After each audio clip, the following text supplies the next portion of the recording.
प्रतिबिंब नावाचा नाटकाचा मी सेट लावत होतो पृथ्वी थिएटरमध्ये. तेव्हा माझं लग्न झालेलं नव्हतं. हे मला मुद्दाम सांगायचं आहे. कवी कसा विचार करतो हे तुमच्या लक्षात येईल. तो सेट लावत असताना मी पॅरापीटवर चढलो होतो वरून, आणि खाली असे प्लॅटफॉर्म्स मांडले होते, ते सगळं चाललं होतं, आणि मी वरून काहीतरी खाली सोडलं आणि वरून असं पाहिलं की एक घर लागतंय काहीतरी, आणि मला तिथे एक कविता सुचली. असंच होतं कविता सुचताना. आता मगाशी कविता ती आधी म्हणतो की ती कविता शेवटी नाटकाची बघा की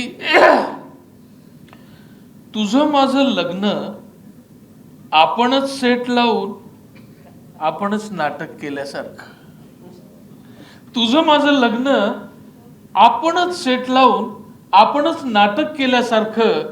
तालमीची ठरलेली वेळ, ठरलेली जागा, ठरलेली दृश्य, ठरलेले संवाद. म्हणजे लग्नाच्या आधी प्रेमात पडतो ना, तर तालमीची ठरलेली वेळ, ठरलेली जागा, ठरलेली दृश्य, ठरलेले संवाद, आणि नंतर मुद्दाम जमवून आणलेला प्रयोग म्हणजे लग्न. म्हणजे नंतर मुद्दाम जमवून आणलेला प्रयोग. खरंच तुझं माझं लग्न आपणच सेट लावून आपणच नाटक केल्यासारखं. मी बोलतो नंतर तू, किंवा तू नंतर मी काय बोलणार हे आधीच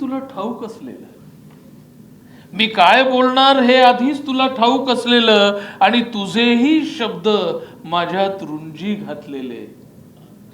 कधी कोणी संवाद विसरत, भयानक पॉज. कधी कोणी न ठरलेली मूव घेत, न ठरलेला गोंधळ. एकमेकांना वर्षानुवर्ष सोबत राहून, एका छपराखाली 24 तास एकत्र राहून इतके ओळखत असतात नवरा बायको.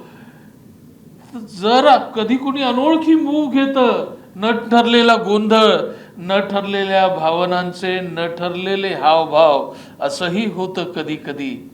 कधीतरी अचानक संवाद संपल्यासारखे होतात.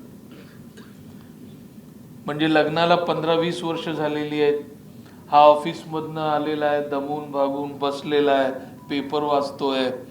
ती गपचूप चहा ठेवून निघून जाते, किचन मध्ये काम करायला लागते. हा एक शब्द बोलत नाही, ती तिच्या कामामध्ये अडकलेली आहे. कधी कधी अचानक संवाद संपल्यासारखे होतात. स्वतःलाच हास्यास्पद वाटतं. केविलवाणे हालचाली होतात. पळूनही जाता येत नाही, कारण पडदा पडलेला नसतो. पळूनही जाता येत नाही, कारण पडदा पडलेला नसतो. काहीतरी होतं, मग प्रयोग पुढे चालू लागतो. म्हणजे ज्यांनी नाटकात काम केलंय आणि स्टेजवर जे लाईन विसरलेत ना, त्या क्षणी काय होतं, आणि एकदा का पुढची लाईन आली की कसं व्हायचं वाटतं तसं. तर काहीतरी होतं, मग प्रयोग पुढे चालू लागतो.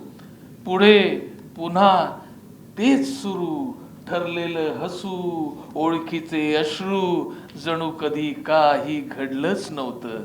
खरंच तुझं माझं लग्न आपणच सेट लावून आपणच नाटक केल्यासारखं. तुझं माझं लग्न आपणच सेट लावून आपणच नाटक केल्यासारखं.